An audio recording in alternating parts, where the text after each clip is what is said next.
about baseball? Baseball is an awesome sport, man. It brings so many people together, fans together, players together, coaches together. Some of my best friends I've ever met in my entire life. People that'll be at my wedding today and friends till I'm dead I've met playing this sport. So it's an awesome sport that brings lots of people together. Yeah, how can you not be romantic about baseball? You know, I think it was a game, probably like everybody else out here, that we've played for so long and played in a regulated, normal fashion, not kind of quite like we're playing now. But I think change is good, and I think that there's a lot of things that we can change about the game that we grew up playing, that we love, and I hope that other people are taking notice of that. But it seems like if baseball's that great, you shouldn't have to force something else about it. Has something changed? What's happened over the years? We live in a TikTok world, man. Everybody loves to be entertained and entertained quickly. So times are changing. So we're just tweaking the sports rules and the different way we go about things to make it fun, and especially for the younger generation. So how long have both of you been involved in the Savannah Bananas versus your career in baseball?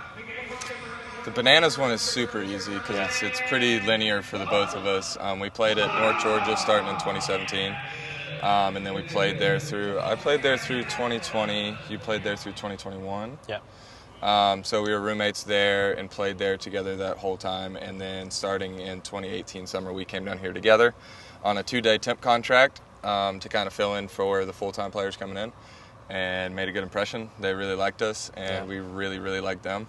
So they just kept coming back for summer, and then we did 4 summers here, and then just started working full-time in August.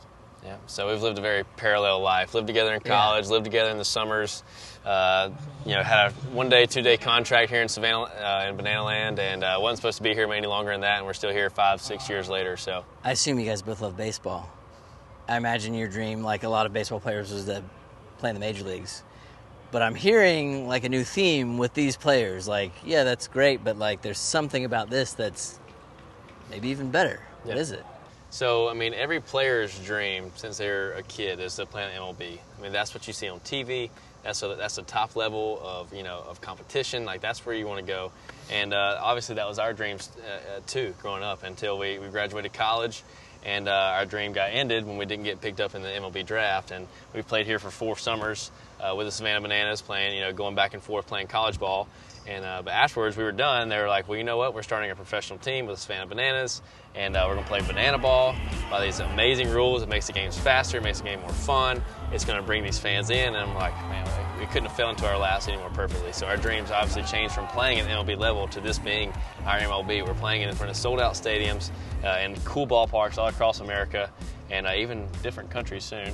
And so, and other guys that are playing in independent leagues that have joined us on this tour are realizing the same thing. Man, I don't want to be at this indie ball team anymore. I don't want to be in these, low A or high, affiliates of the MLB teams, and we can play in front of sold out stadiums, have impacts on, people of all ages, and have the most fun doing it. So our dreams have definitely changed, and we're very blessed to be here. And other people are realizing the same thing. Where do you see the future going? Honestly, there's flying past the moon sometime soon. I think the big thing that I think we're trying to accomplish is, not far off from what everybody else is doing in the MLB and those other affiliates. Is, we're trying to impact people through the game that we love, and whether it's by the rules that we play by or the standard rules that they play by. Obviously everybody, each person has their own opinion on what they like. You have your baseball purists, then you have the people that like insane stuff like what we do, and then you have people that don't even like baseball. And we're able to tap in and kind of get those people's attention and get them watching the sport again, whether if it's not by the same exact rules, which I think, we're trying to do that. So I think going forward in the future, you can expect us to go to a lot more places. Play probably not on your standard venues, maybe possibly playing on a cruise ship, and going to other places, as well as an Air Force cruiser. Talks of that too. So all kind of stuff just to get the attention back on the game of baseball. And I think also we're looking to challenge more challenger series and play more independent league teams like the Monarchs that we played in Kansas City. To keep things fresh from playing the party animals and impact the game, impact people. What would you say to those critics who are saying about the sacredness of America's favorite pastime?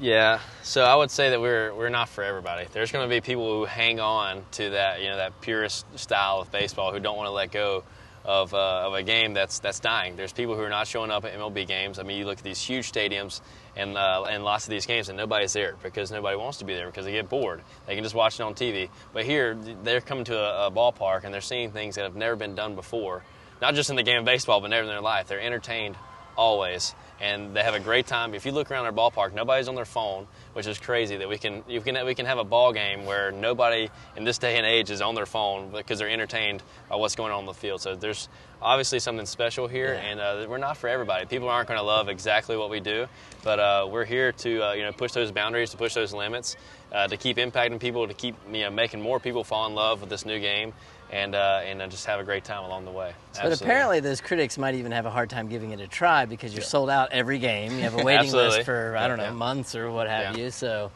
somebody's enjoying this. Yes. And lots of somebodies. And we talk about how, like, there's just so many things that are bigger than baseball going on here. Like the impact we have on kids, and like our academy's growing from all the love that we're getting. We're getting impact, more and more kids flowing through here.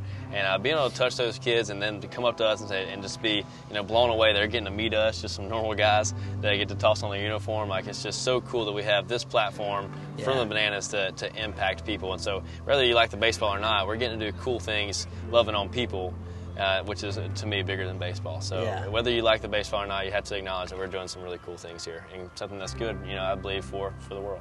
And you're saying you have some kind of foundation where you work with the kids, like beyond just the baseball games themselves, like the camps you were talking about? Yeah, so we run, that was kind of whenever we got brought on in August. We'll help out the marketing team with content because we're here year-round, as well as running all the camps that we put on in the fall and in the summer.